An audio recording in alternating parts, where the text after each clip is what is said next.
Well, I haven't had a chance to say it yet today. He is risen. He is risen indeed. Oh, I like that. He is risen indeed. It's been said you can live 40 days without food, 3 days without water, 8 minutes without air, but without hope. I don't know if there's a specified amount of time that we live without hope, but we will die.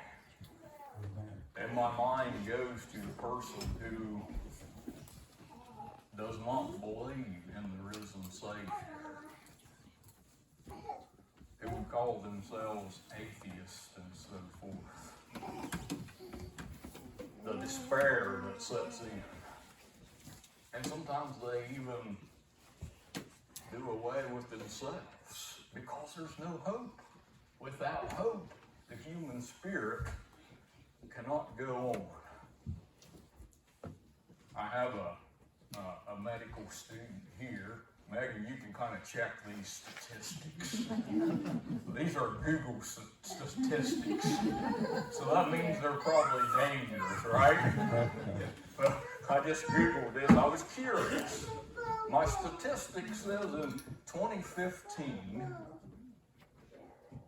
around 60 million people in the United States were taking antidepressants.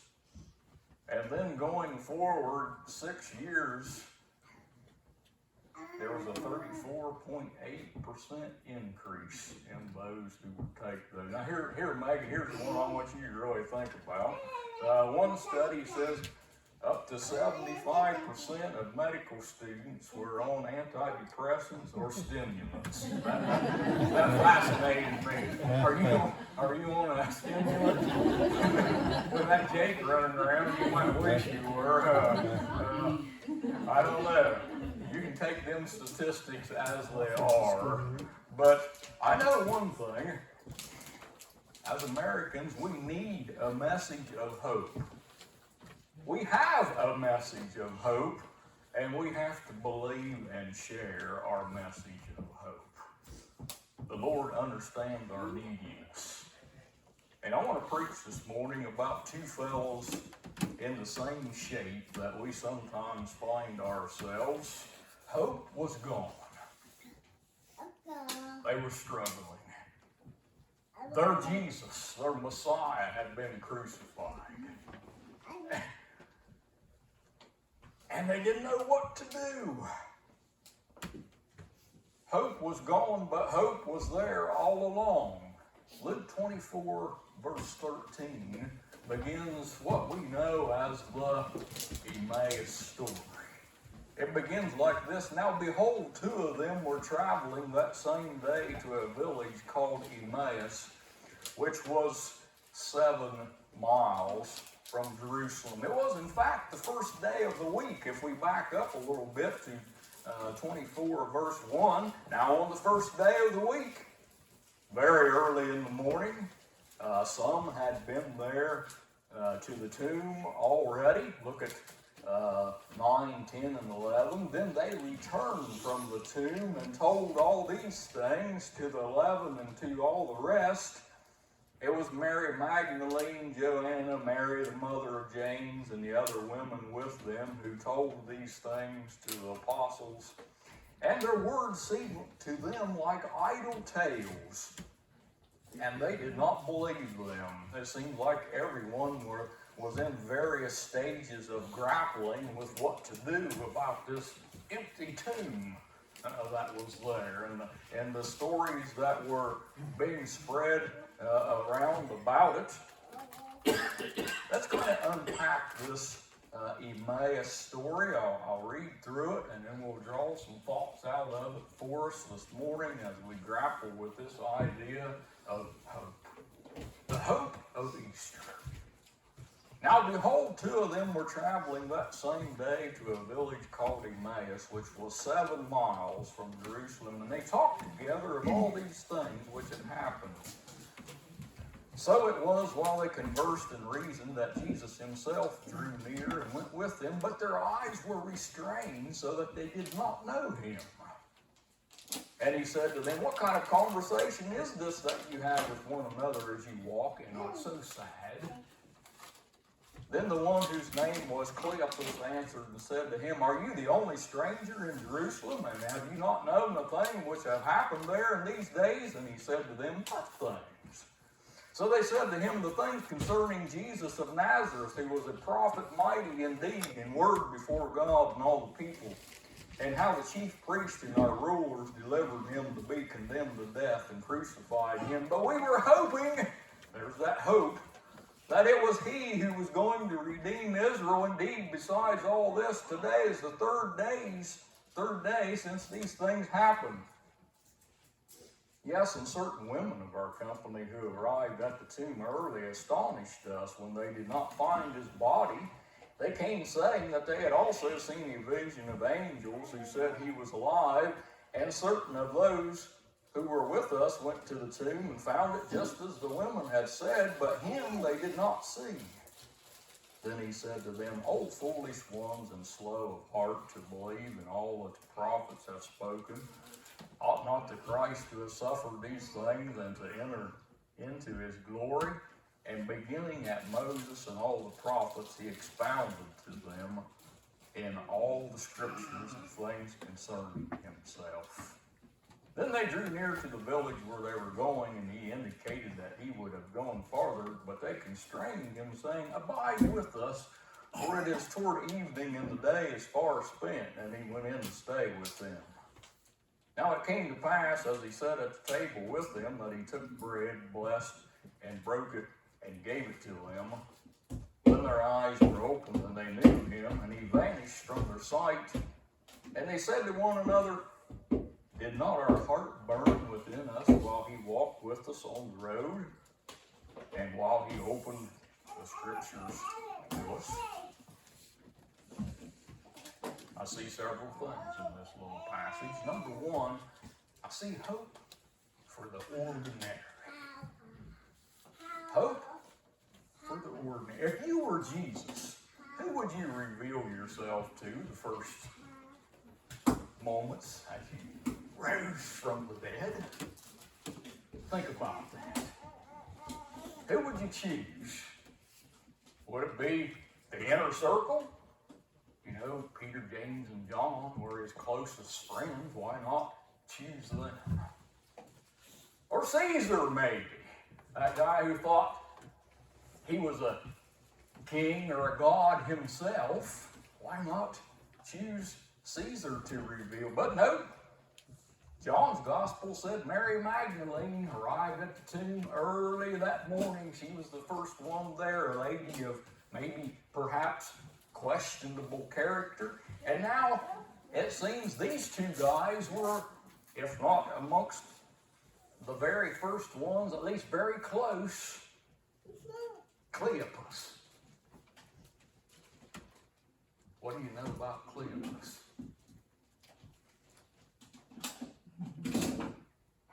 Not much. Not much. Cleopas. But yet, God chose to reveal. And Cleopas's friend, the other guy, we don't even know his name. Just a guy with Cleopas.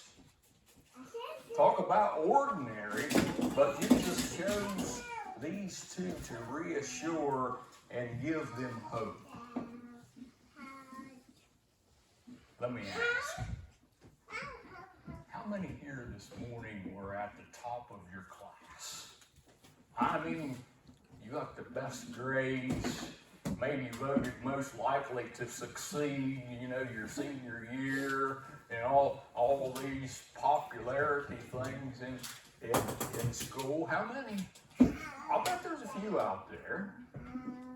But the majority of us, you know, at home reunion,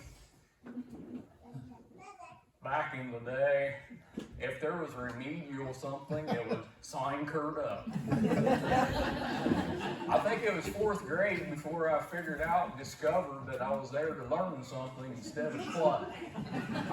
I took remedial reading down to Mrs. Vaughn's class down in the basement of home reunion. I took remedial math in the office where Mrs. Dolan hand wrote out math problems. And I took remedial speech on the little bus that cruised around all the elementary schools.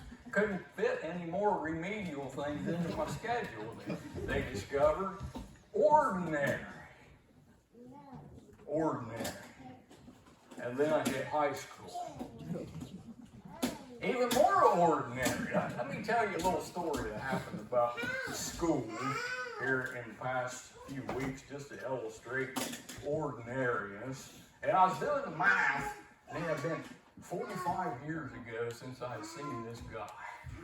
I remembered his name at home reunion because I felt like, thinking back, home reunion was a little bit, does anybody watch the Christie movies, Cutter Gap and all that stuff? Home reunion was a little bit like that. These two boys came walking out of the woods to get on the school bus on the way. Never saw their house. They just appeared there and just had a little trail and got on the school bus.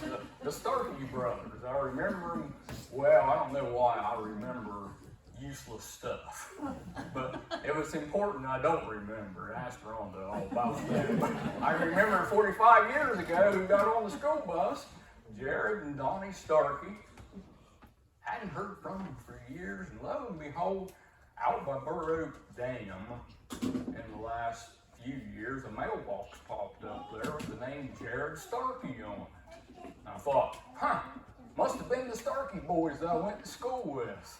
And for months, every time we would drive by that mailbox, I would tell Rhonda, I'm going to stop there and just introduce myself to Jared. I'm going to stop there. And that went on and on and on. Finally, a few weeks ago, on Sunday afternoon, we were out riding, and I said, I'm going to stop there and see Jared.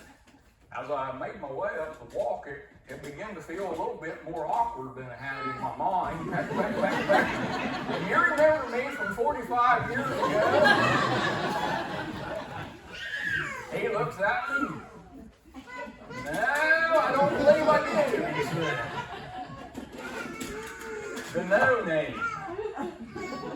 The ordinary guy that nobody remembers. Like Cleopas' friend here in the Word of God. We don't even know his name. Might have been Bob, Frank, Tobias. We can come up with any name. We don't remember him, just like Jared Starkey did not remember. In the grand scheme of things, most of us are nobodies. Think about that. You say John Wayne or Elvis Presley. Most people can say, I know them. But you get outside of Morgan County and you say the name Curt Cable, and I never heard of that fella. Nobody. Nobody. Jesus likes nobodies. That's what I get out of this little story here, the first thing. And number two, we see hope not recognized. Hope was with them all along, but they didn't recognize it. Look at verse 16. But their eyes were restrained so that they did not know him. Jesus was walking with them all along, but they didn't even recognize him. Listen to Isaiah chapter 43, verse 2. Reads like this. When you pass through the waters, I will be with you. That being God. And through the rivers, they shall not overflow you. When you walk through the fire, you shall not be burned, nor shall the flame scorch you, for I am the Lord your God. God's with us. Quietly sometimes. We miss him too. Through those difficult things in life. I think this passage was written somewhere along the way this morning. He'll never forsake us. With us always. found a couple of times, Deuteronomy chapter 31 and Hebrews 13 or something like that. It's a Hebrew passage.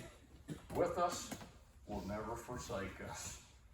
Remember Shadrach, Meshach, and Abednego in the fiery furnace. We have our fiery furnaces. But God is with us. Daniel in the lion's den. Oh, we remember those stories from elementary school, don't we? God was with him. Are you in trouble today? This Easter? Maybe you came this morning thinking, this is more than I can bear. Don't know how I'm going to go on very much longer. Hope is with you, just as it was Cleopas and his companion here. There's hope when lost. They were running away from Jerusalem. Emmaus was 7 miles away. You know, panic is a sign of being lost. When you lose yourself out in the woods, it's pretty common for you to get overwhelmed with that sense of panic and even begin to run recklessly and dangerously because you don't know where you're at. And I think spiritually, church, we do the same thing. When panic or we lose our way, that feeling wells up in here, we begin to run. And like these fellows here, we run away from where we need to be. They were going away from where Jesus said to go. Away from their friends. Away from everything that centered their lives. And you and I do the same thing.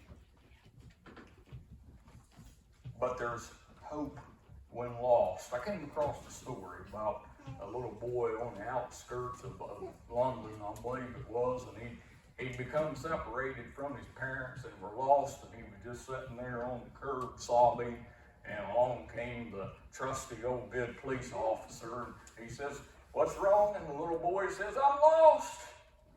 And the policeman asked him, "Do you know where this diner is?"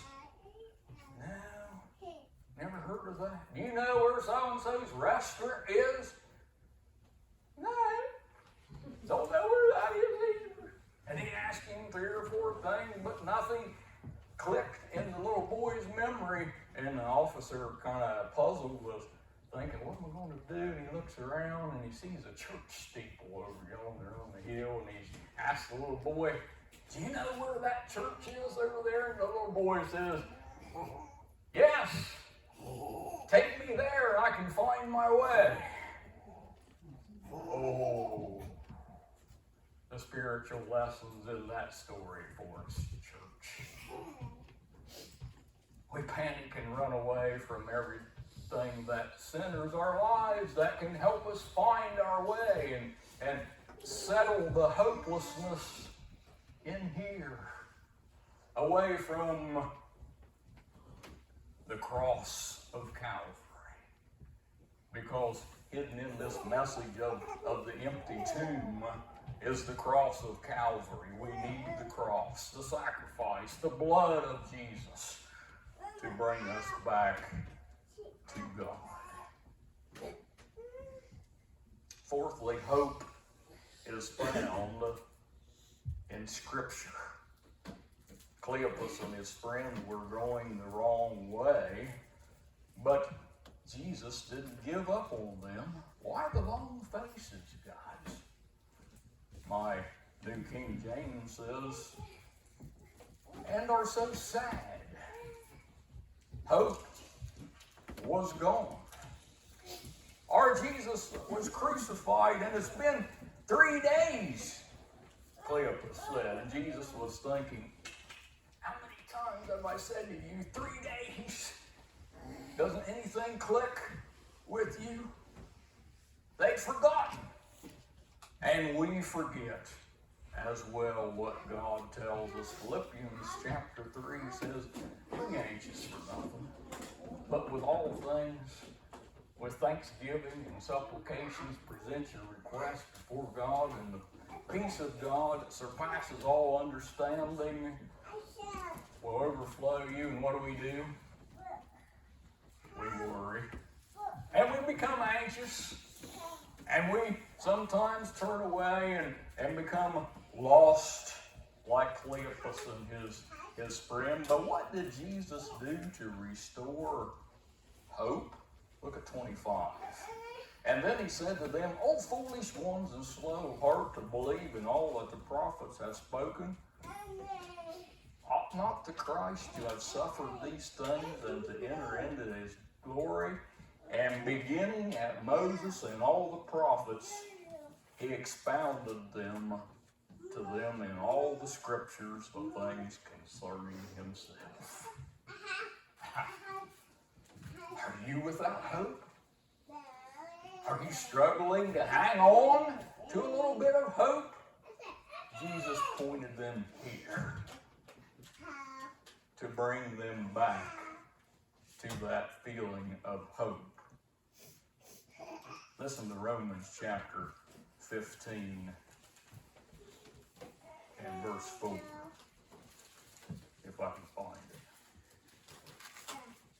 For whatever things were written before were written for our learning, that we through the patience and comfort of the Scriptures might have hope. Isn't that powerful this Easter? Isn't that powerful? That we through the patience and comfort of the Scriptures might have hope. Church, the world can be going down the tubes, but we, God's people, have hope. Hope for today, for tomorrow, for eternity. Hope that sustains us. And Jesus took them to the Old Testament, notice. Beginning at Moses and all the prophets, he expounded to them all. And we read a bunch of scriptures during sunrise service. Just let them seep into your soul. Those powerful scriptures. I am the resurrection, Jesus said, and the life. He who believes in me will live forever. And all those dozens of good old scriptures that we find about the resurrection. They give us hope. They restore hope. They sustain hope. And how did they respond? Look at verse 32, and they said to one another, did not our heart burn within us while he talked with us on the road and while he opened the scriptures to us? Do you ever get that feeling sometimes through a message or maybe you're reading the Word of God alone and you just feel like it was an answer for you and something welled up in you? It might not have been a burning, but you feel something in your heart of hearts. I think maybe something like that was what was happening to them as they realized it was Jesus himself that had been with them and had been teaching them. Hope is found in the Scriptures. A couple of stories that illustrate the power of the resurrection. A lot of times a story will stick with us longer than anything else. You know. The first one is a little humorous, but I think it'll stay. We seen this fellow was vacationing with his family in the Holy Lands, and while he was there, his mother-in-law was stricken sick, and she died. And the official says, we can bury her here for $150, or we can ship her back to the States for $5,500. Sir, which one would you rather have? And he didn't think very long, and he said, oh, ship her back to the States. And the official says, why would you do that when it costs $5,500 to ship her back to the States, but $150 here? And he says, oh, but sir, a long time ago, somebody died over here, and they buried them. They rose again, and I just can't take that chance. That's faith in the resurrection right there. He wasn't going to take that chance. Now I'm going to switch moods again here. Get back to the more solemn mood, if you will. High-priced, expensive paint. Old mountain scene. The remains of a charred cabin with smoke still coming up from the embers, and the only thing left was the chimney standing tall. Old grandfatherly, haggard-looking figure standing there, clad in his long johns. You know, those old-fashioned long johns men used to wear. And he's clutching the hand of a younger child, 3 or 4 years old maybe, who's clutching a pair of bibbed overalls. And the caption at the bottom of the picture says, hush child, God ain't dead. Hush child, God ain't dead. In the words of John the Apostle this morning, hush my little children, God ain't dead. Hush, my little children, God ain't dead. If you're struggling with hope, God ain't dead. We invite you